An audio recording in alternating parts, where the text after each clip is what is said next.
आशुतोष आशुतोष ये ईमानदारी से बताइएगा, ये मां वाला जो आपने अब ये नया एआई जनरेटेड वीडियो आपने पूरा देखा, मैंने भी दिखाया 2 बार। Is this not in bad taste? खराब नहीं लगा ये देख के आशुतोष? इस पर हम पहले भी चर्चा कर चुके हैं, इस मुद्दे पर, जब पीएम को मां की गाली दी। जी, अगर हमको शर्म आने लगेगी तो हम लोग इस डिबेट में हिस्सा ही नहीं लेंगे। हम लोग भी बेशर्म हो गए। बेसिकली बेशर्म इसलिए हो गए क्योंकि इस देश का जो डिस्कोर्स है वो कहां से कौन गिरा रहा है, किस किन शब्दों का इस्तेमाल हो रहा है, और जो लोग इन शब्दों का इस्तेमाल कर रहे हैं क्या वो उन पदों पर बने रहने के लिए योग्य भी है या योग्य नहीं है। इसमें सिर्फ एक तरफा देखने की बात क्या? सिर्फ मैं एक सवाल पूछना चाहता हूं, क्या प्रधानमंत्री जी की मां है और सुरेंद्र राजपूत जी की मां नहीं है? मुझे सवाल का जवाब दीजिए। बिल्कुल सही है, बिल्कुल सही कह रहे हैं आप। क्या सोनिया गांधी को जब आप जर्सी काऊ कह रहे थे तो राहुल गांधी की मां नहीं थी और प्रियंका गांधी की मां नहीं थी? वो जब आप राहुल गांधी को हाइब्रिड बच्चा कह रहे थे तो आप किसको गाली दे रहे थे? जब आप कह रहे थे कि हमारे कांग्रेस पार्टी के एक विधवा, किसको गाली दे रहे थे आप? जब आप कह रहे थे 40 करोड़ की गर्लफ्रेंड, किसकी मां को गाली दी जा रही थी?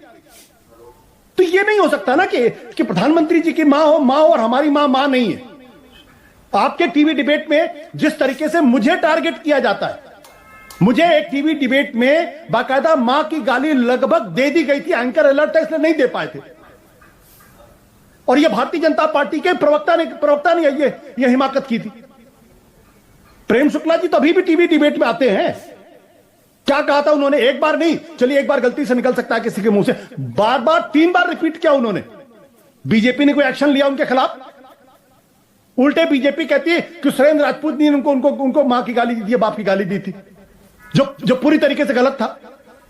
तो मैं कह रहा हूं कि आप जैसा बोएंगे वैसा ही काटेंगे, और ये इस देश का दुर्भाग्य है। मैंने अटल बिहारी वाजपेयी जी का भी समय देखा था जब प्रमोद महाजन जी के मुंह से एक हल्की सी गलत शब्द निकला था।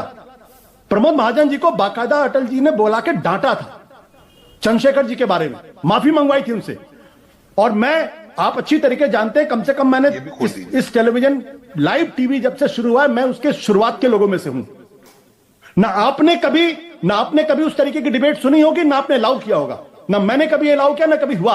और मैं उन लोगों में से हूं जिन्होंने प्रणब मुखर्जी और दूसरी तरफ प्रमोद महाजन जैसे लोगों के एक साथ डिबेट कर, शिवराज पाटिल और शीला दीक्षित और मदन लाल खुराना जैसे, एक गलत शब्द इन लोगों के मुंह से नहीं निकलता था, नॉट अ वन वर्ड, ना कभी।